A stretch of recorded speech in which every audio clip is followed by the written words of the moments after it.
favor a Segunda de Pedro. Segunda de Pedro capítulo 2.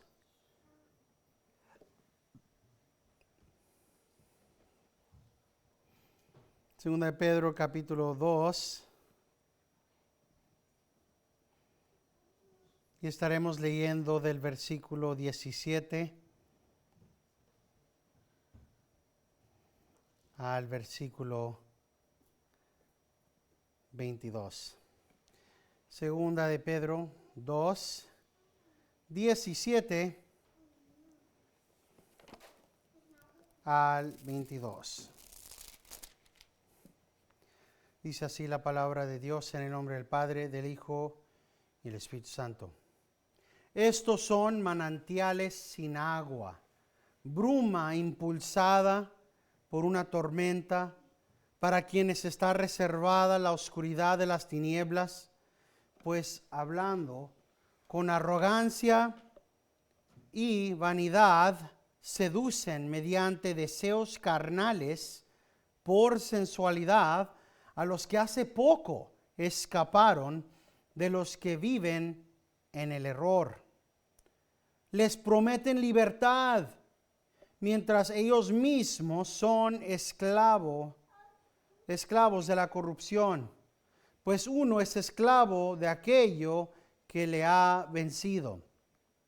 Porque si después de haber escapado de las contaminaciones del mundo por el conocimiento de nuestro Señor y Salvador Jesucristo, de nuevo son enredados en ellas y vencidos, su condición postrera viene a ser peor que la primera. Pues hubiera sido mejor para ellos no haber conocido el camino de la justicia, que habiéndolo conocido, apartarse del santo mandamiento que les fue dado. Les ha sucedido a ellos según el proverbio verdadero: el perro vuelve a su propio vómito y la puerca lavada vuelve a revolcarse en el cieno. Incline su rostro y oremos. Padre Celestial, te damos gracias y honor y gloria a ti por lo bueno que eres y por la bondad de tu palabra. Te pedimos que nos ayudes esta tarde como cada domingo a entender y a aplicar tu palabra.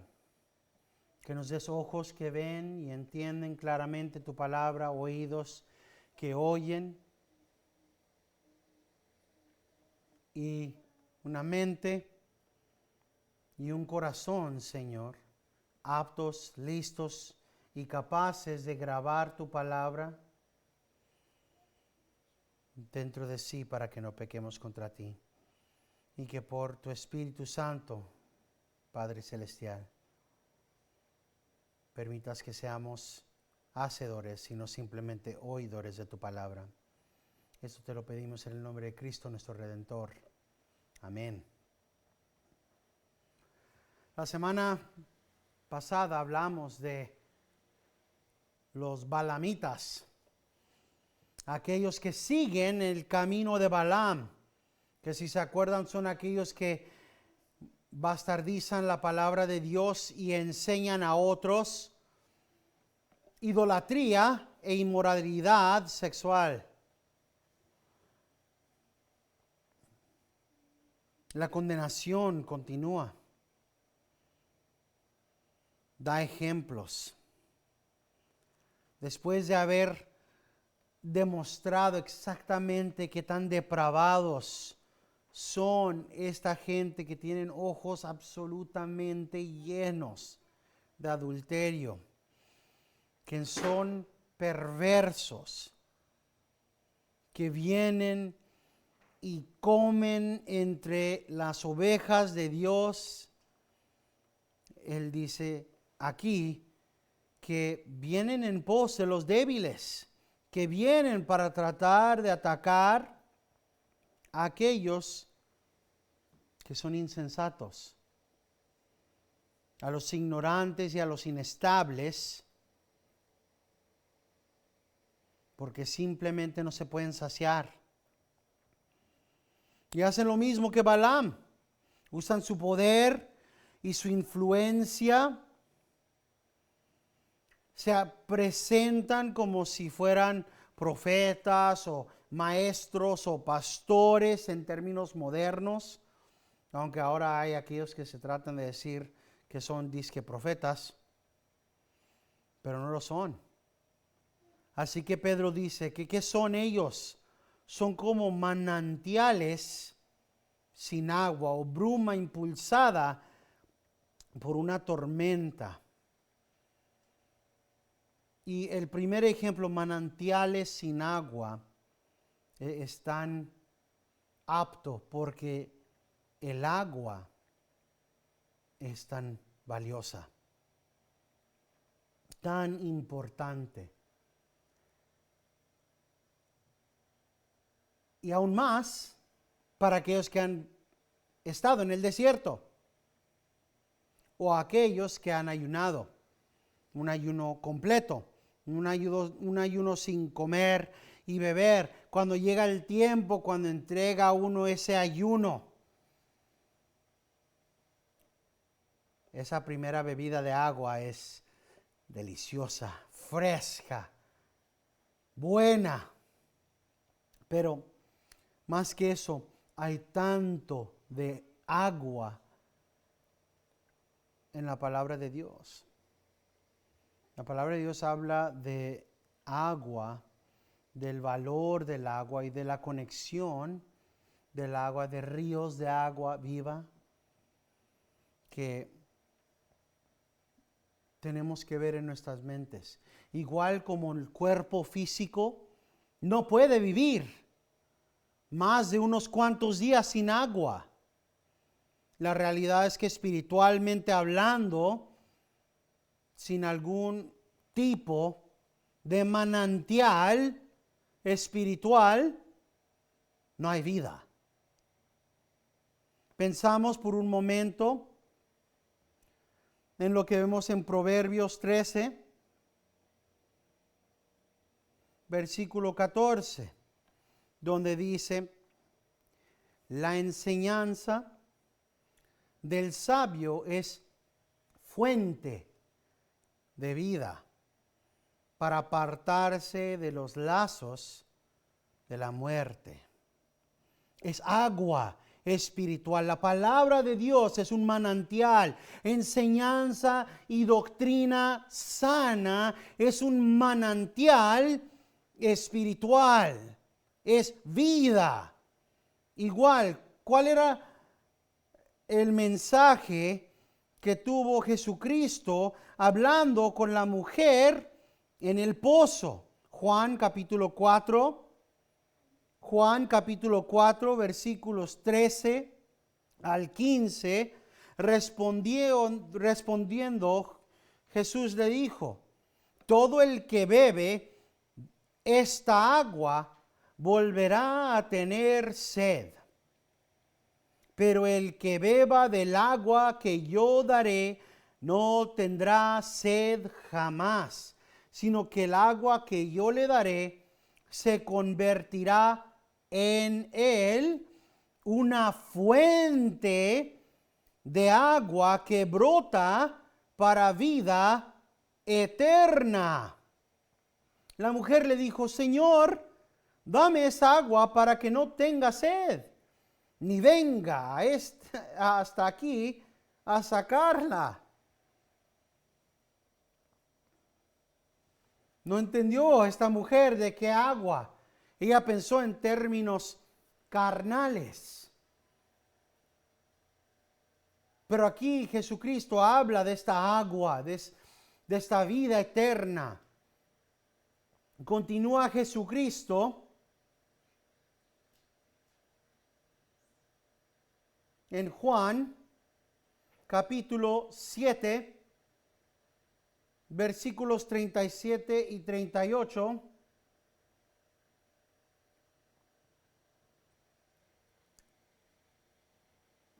En el último día,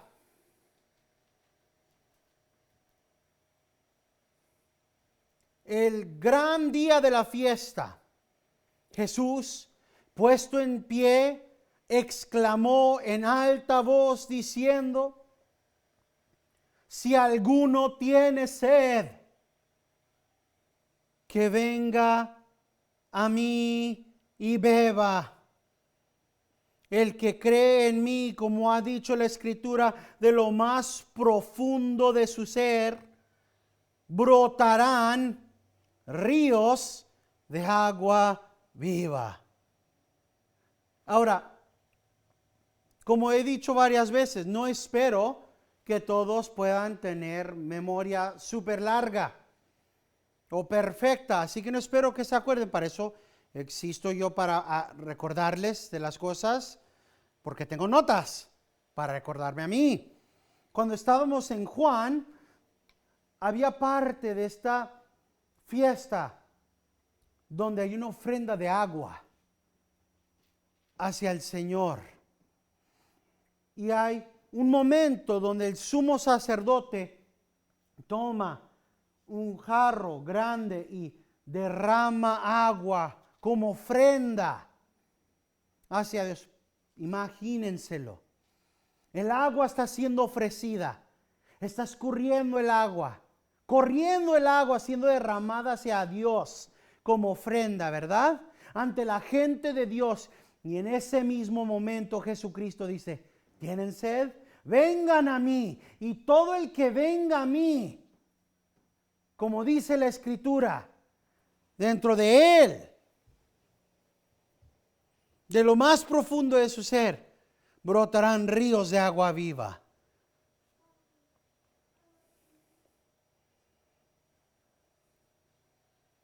Entonces, ahora sí regresemos a 2 de Pedro. Hay muchos otros lugares, pero no quiero que nos perdamos en diversos otros versículos. Así que quería nada más que vieran ciertos versículos centrales para que vieran la importancia de sana doctrina. Sana doctrina es agua para el alma, es vida para el alma. Y de hecho Cristo dice que si eres cristiano, algo tiene que salir de ti, ¿verdad? Entonces es muy serio cuando venimos a una persona, a un manantial, y lo encontramos seco. Cuando esa persona, ese manantial, es un manantial seco, donde no hay agua, ¿qué significa? Que el Espíritu de Dios no está ahí. Porque Cristo dijo: el que viene a mí, todo el que viene a mí, será fuente de agua viva, ¿verdad? Para darlo de otra manera, todo el que viene de mí produce fruto que demuestra que es cristiano. Ese fruto es el agua. Somos manantiales y como agua no podemos evitar el fruto real de esa verdad. Pero aquí Pedro dice que esta gente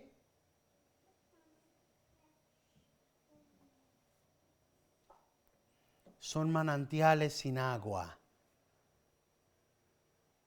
Y eso es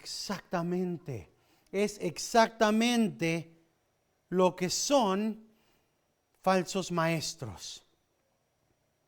Quiero que tengan en mente exactamente lo que estamos diciendo. Esto es lo que significa el que vayan a una iglesia donde hay un falso maestro, un falso pastor o una pastora.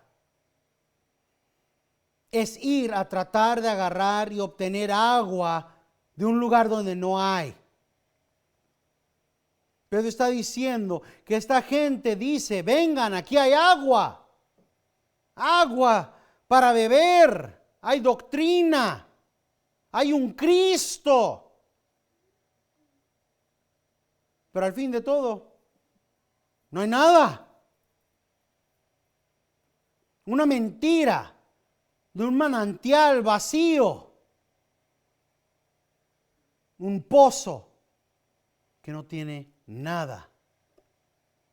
Eso es lo que son los falsos profetas.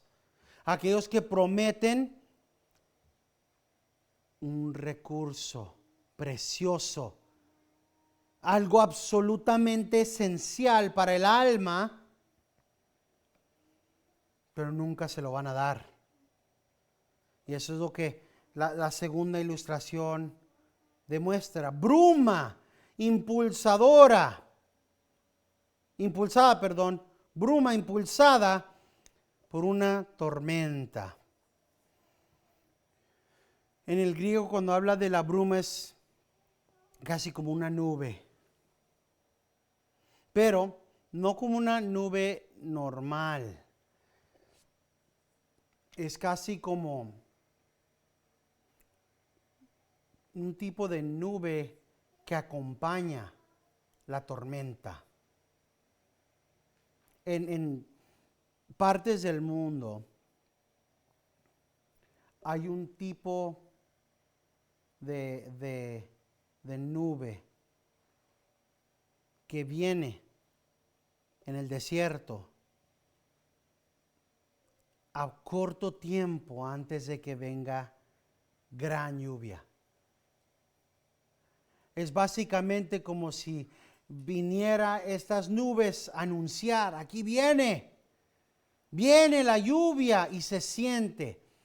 Van de un calor árido y seco y ven estas nubes pasando y se siente la humedad, y a corto rato esa humedad cambia a frescura y lluvia. Pero no hay algo más desesperante que el estar en un desierto con sed y calor y ver ansiosamente esas nubes, esa bruma pasar y decir, ahí viene la lluvia.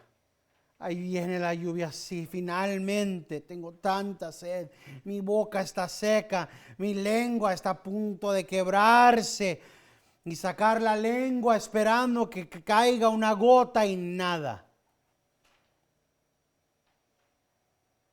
Y peor, pasa esa bruma y estás en una peor situación, porque ahora aparte del calor hay humedad.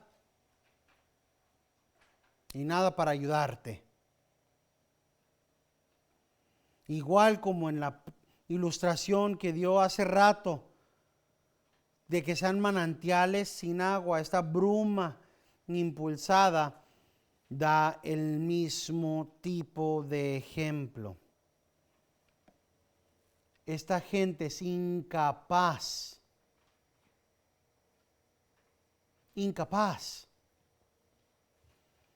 de dar lo que prometen. Nosotros tenemos llaves de agua y todo tipo de cosas. Pero si estuviéramos en un desierto y viéramos un pozo, con todo y su cubetita o lo que sea, ¿verdad? Y tuviéramos la mentalidad de que un pozo significa agua, y hay calor, y peor, hay sed, no habría nada más terrible que el ir a esa cosa que se supone que significa, ven aquí, aquí encuentras agua, aquí hay vida, aquí hay donde puedes saciar tu sed, y encontrar nada. Peor si se imaginan una jornada. Están en la jornada y se ve lo que parece ser un manantial, pero está un poco a la distancia. Casi no tengo mucha agua. Sería bueno llenarla en este manantial. Vamos, se acaba el agua con rumbo a ese manantial y el manantial está seco. ¿Y ahora qué? Son simples ilustraciones para demostrar la realidad espiritual en la que existen muchos cristianos. Peor, esta bruma impulsada por una tormenta, básicamente, en lugar de decir por una tormenta, es más por los vientos. No tienen control, no nada más son falsos en lo que dicen, sino que como las nubes, no tienen ningún control de dónde van. Ningún control. Están absolutamente incapaces de controlarse a sí mismos y a sus doctrinas, y no hay fruto. No hay nada concreto, no hay solidez en ellos. Su doctrina está completamente establecida sobre la arena.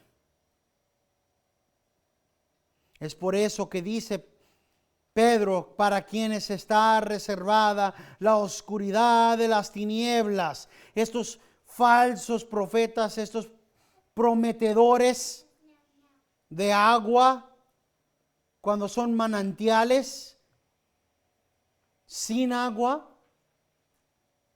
lo único que les espera es el fuego del infierno cuando mueren y el lago de fuego eternamente.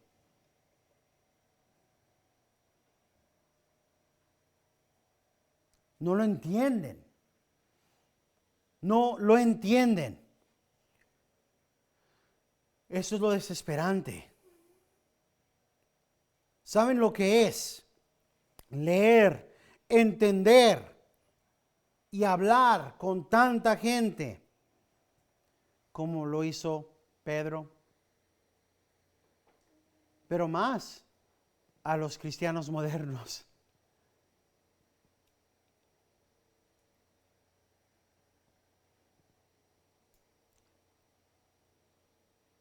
En Pakistán, donde está nuestro hermano en Cristo ahorita, teniendo dificultades con la ley simplemente por ser cristiano fiel. ¿Saben quién no está teniendo ningún problema? Una disque pastora.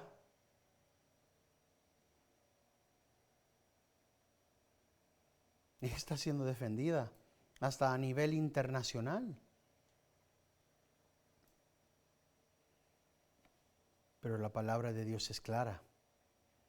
Están prometiendo algo que no tienen. Algo contrario a la palabra de Dios. Y lo único que les espera es la oscuridad de las tinieblas. Es terrible, pero al mismo tiempo tan interesante el meditar en esa realidad. El tormento que les espera. Porque sabemos, aquí dice que reservada es la oscuridad de las tinieblas, ¿verdad? Pero también vemos en Mateo 8, Mateo 22 y Mateo 25 que el Señor menciona oscuridad. Al mismo tiempo se habla del lago de fuego y del fuego del infierno, ¿verdad?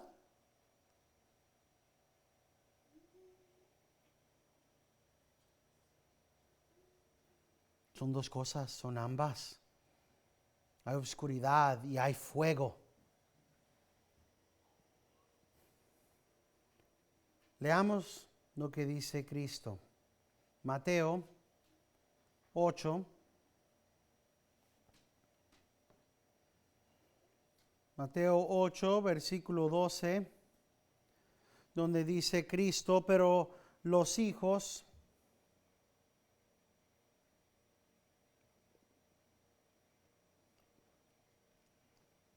del reino serán arrojados a las tinieblas de afuera. Ahí será el llanto y el crujir de los dientes.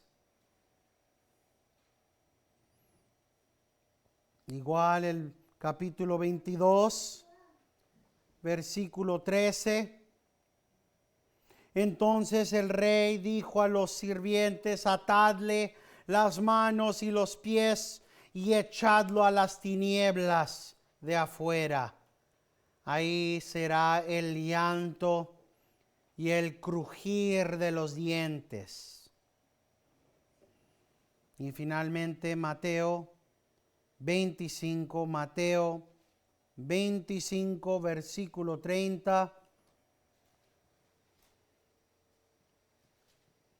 La advertencia de Cristo a aquellos que dicen ser cristianos, pero quieren pasársela sin vivir como cristianos, sin hacer la obra de fe, sin demostrar fruto. Y al siervo inútil, echadlo en las tinieblas de afuera. Ahí será el llanto y el crujir de los dientes.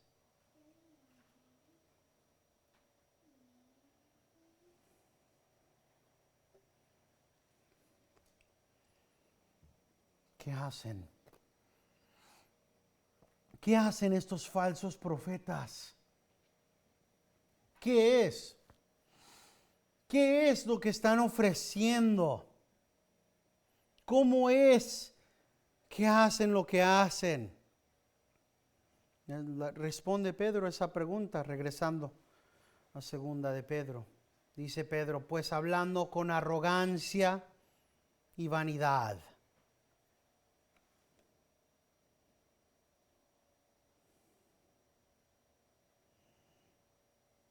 Hablando con arrogancia y vanidad, seducen mediante deseos carnales por sensualidad a los que hace poco escaparon de los que viven en el error.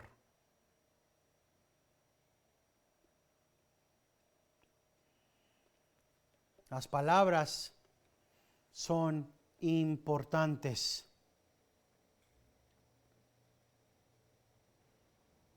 Las palabras son tan importantes que tendremos que dar cuentas a Dios por cada palabra insensata que demos. Las palabras son tan importantes que somos aconsejados en las Escrituras el guardar nuestra lengua, el ser tardo para hablar y prontos a escuchar. El libro de Proverbios está repleto de ejemplos de la insensatez de aquellos que hablan sin pensar. No es algo ligero cuando Pedro dice que estos falsos profetas, estos manantiales sin agua, hablan con arrogancia y vanidad.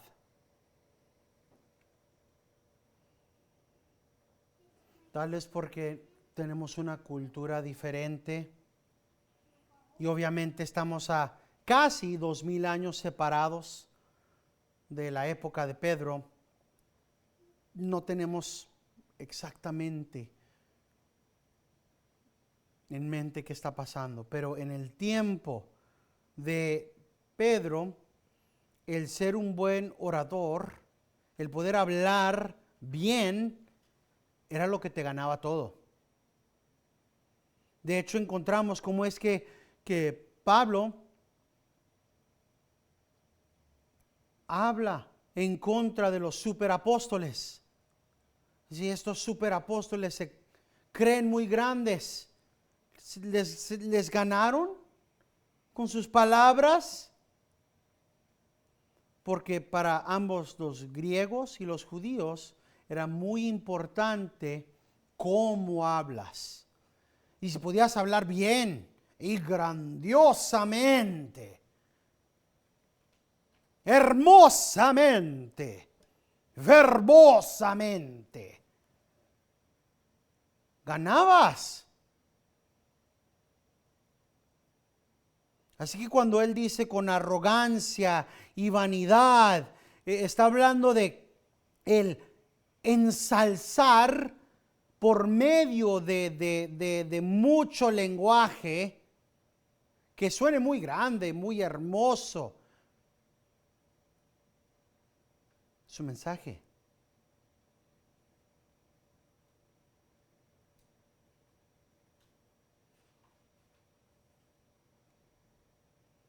Pero son palabras vacías.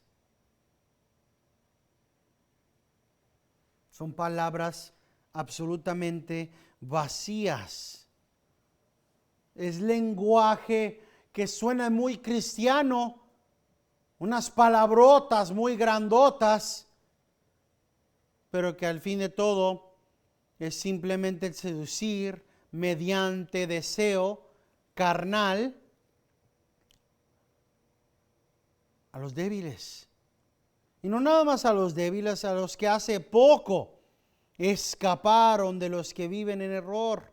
Una vez más regresamos a la doctrina de Balaam, a las carnalidades y a la idolatría, a ir en pos de la carne, a la perversidad.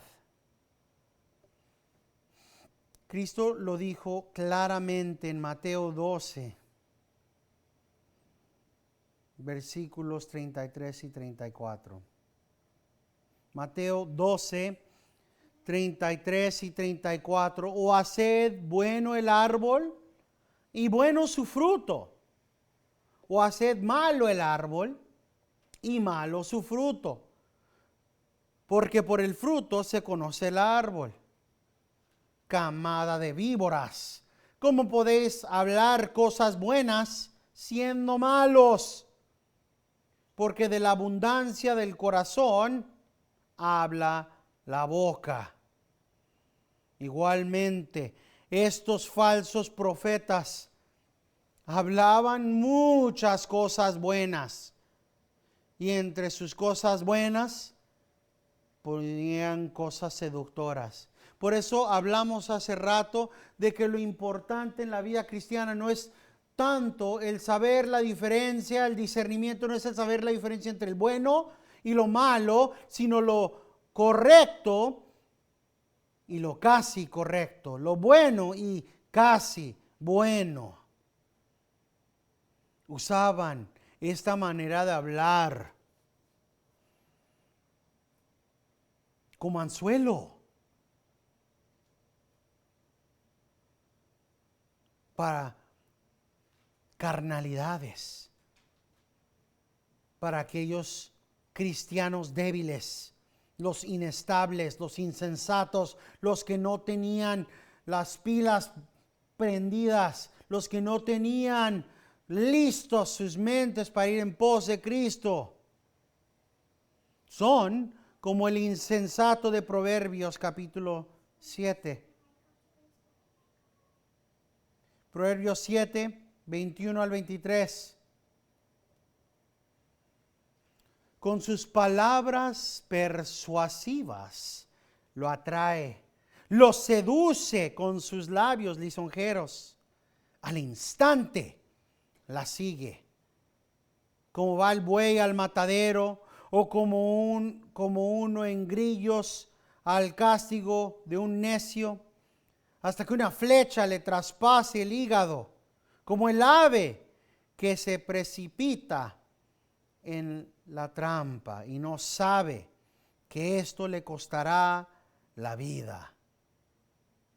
Así es con los falsos maestros, aquellos que viven en error, que están buscando activamente a quienes pueden seducir, anzuelar mediante deseos carnales por sensualidades, usando gran verbosidad, lenguaje que suene muy cristiano, muy recto, muy santo, pero que en el análisis final es un manantial vacío.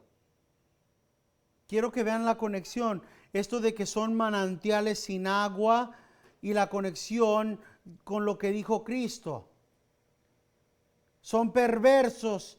¿Qué están haciendo hablando? El fruto, ¿verdad? Por eso hice la conexión anteriormente. De la boca viene el fruto del corazón. Hagan el árbol bueno y el fruto bueno, o el árbol malo y el fruto malo, porque lo que sale de la boca es el fruto. Y si vemos, nos imaginamos que somos como un manantial o como una regadera. Cada vez que abrimos nuestra boca y hablamos, lo que brota es o fruto cristiano o fruto que no lo es. Y lo que está diciendo Pedro aquí es que estos falsos cristianos abren la boca y sale mucho, sale un montonal de algo, pero lo que está saliendo no es agua, lo que está saliendo no es vida. Está saliendo un montonal de algo, pero es puro aire. Es pura carnalidad, es pura sensualidad, es pura mentira, es puro engaño, es decepción. ¿Cómo lo hacen? ¿Cómo engañan? ¿Cómo lo pueden hacer? ¿A poco son tan insensatos los bebés cristianos? Continuamos. Versículos 19 y 20. Les prometen libertad, mientras que ellos mismos son esclavos de la corrupción. Pues uno es esclavo de aquello que le ha vencido. Porque si después de haber escapado de las contaminaciones del mundo por el conocimiento de nuestro Señor y Salvador Jesucristo, de nuevo son enredados en ellas y vencidos, su condición postrera viene a ser peor que la primera. Hacen esto por medio, si seguimos, ¿verdad? Hacen esto por sensualidad, por medios carnales,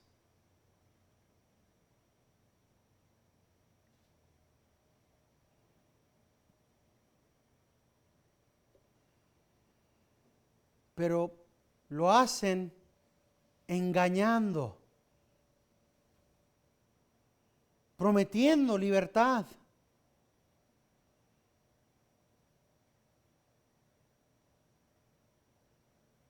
¿Cómo se ve?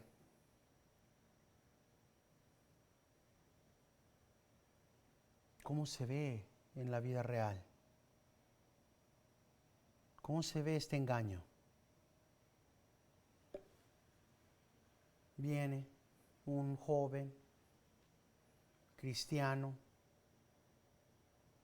bebé en Cristo, hermano, creo que encontré a mi esposa. Y está hablando con un falso profeta, con un falso cristiano. Pero ¿cómo estamos teniendo dificultad con santidad? Es tan duro. Oramos y hemos tratado de ayunar, estamos viendo lo que dice la palabra de Dios y no podemos. ¿Qué hacemos? Pues hermano, la palabra de Dios claramente dice que es mejor que se casen que el que se quemen. Pues ahorita no tenemos el dinero o la capacidad de poder hacerlo ahorita. Hermano, lo importante es que estén casados en su corazón. Ante Dios es lo importante. Las legalidades es lo de menos. Lo importante ante Dios es el corazón, mi hermano. ¿A poco cree usted que en el pasado tenían todas estas cosas legales y estos papeles y trámites y anillitos y promesas y cosas así. Mi hermano, lo único que importa es la promesa entre usted y el Señor, y que ustedes anden caminando bien ante Dios y hagan las cosas bien. No se preocupe de lo que digan los demás. Usted haga bien. Pero no vamos a estar considerados casados ni ante la ley ni en la iglesia. El pastor dijo que tenemos que hacer las cosas de esta manera. No se preocupe usted de eso, mi hermano. Ante Dios, usted está bien. Ahora, espero que a ustedes suene eso como una locura, como una bastardización de la palabra de Dios y como nada más que pura mentira, porque lo es. Es una bastardización de lo que dice la palabra de Dios. Es el engañar a alguien, bebé en Cristo, a que empiece una relación no correcta con alguien. Cuando el pastor está aconsejando rectitud y hacer las cosas bien, esta persona viene y usa lenguaje que suena muy cristiano, ¿verdad? Ante Dios, lo importante es hacer lo correcto. ¿Qué es lo correcto? ¿Dónde están las explicaciones importantes? Los detalles son sumamente importantes. El engaño es muy sutil. No se ve. Es por eso que Pedro dice que los que están siendo engañados son aquellos insensatos. Son aquellos que son inestables. Son aquellos que no pueden.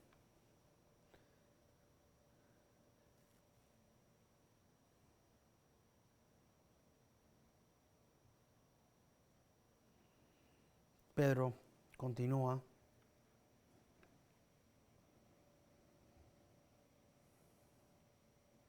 diciendo, porque si después de haber escapado de las contaminaciones del mundo por el conocimiento de nuestro Señor y Salvador Jesucristo de nuevo, son enredados en ellas y vencidos, su condición postrera viene a ser peor que su primera.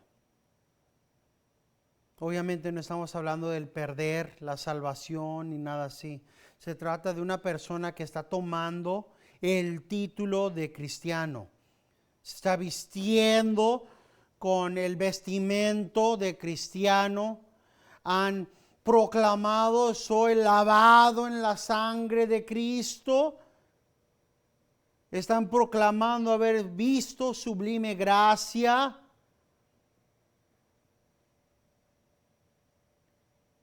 Pero no caminan en pos de esa realidad. Y la condenación que proclama el Espíritu Santo a través de Pedro es que esta gente que está completamente en esclavitud a estos deseos carnales y están llevando a otros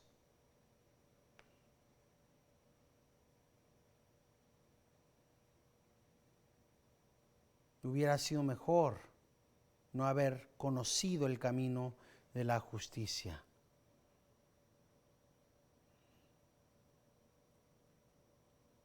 Porque es su último estado, su condición postrera es peor que la primera. Llegaron a el primer lugar no siendo cristianos, siendo mundanos, pero con el pasar del tiempo se hicieron falsos, engañadores, lobos.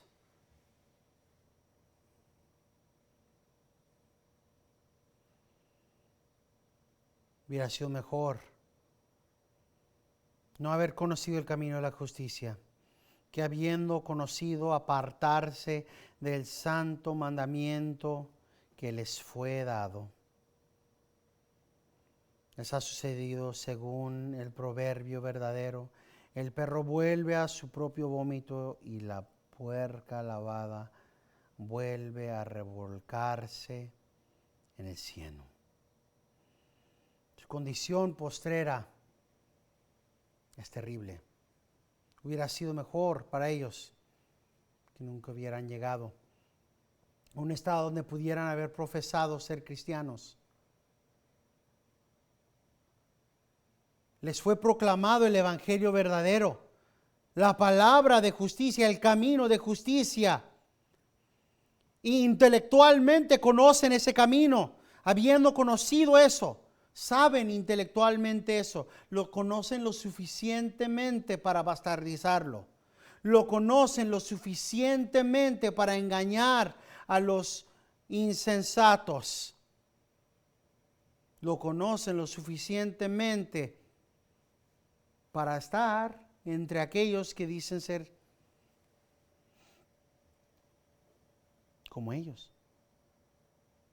Se apartaron del santo mandamiento que les fue dado. Sed santo como yo soy santo. Y para ellos les sucede según el proverbio. Para estos falsos profetas es la verdad. Ellos, como el perro, regresan a su propio vómito.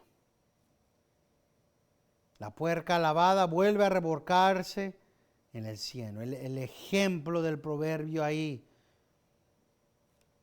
es la verdad.